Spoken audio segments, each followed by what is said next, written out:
Der var engang en prins. Han ville have sig en prinsesse, men det skulle være en rigtig prinsesse.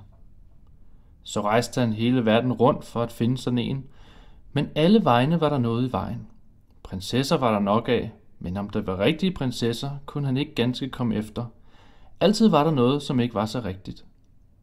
Så kom han da hjem igen, og var så bedrøvet, for han ville så gerne have en virkelig prinsesse.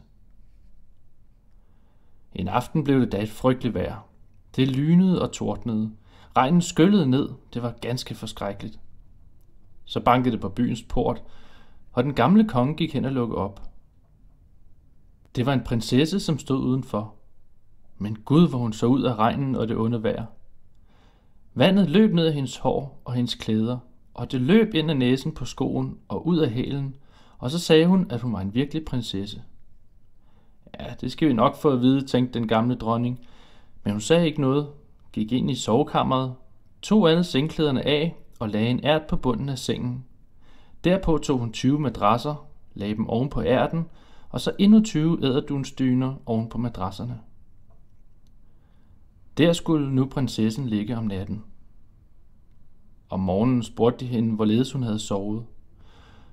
Forskrækte slet, sagde prinsessen. Jeg har næsten ikke lukket mine øjne den hele nat. Gud ved, hvad der har været i sengen.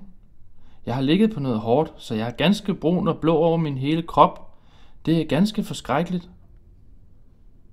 Så kunne de se, at det var en rigtig prinsesse, da hun gennem de 20 madrasser og de 20 edderdunsdyner havde mærket ærten. Så ømskindet kunne der ingen være uden en virkelig prinsesse.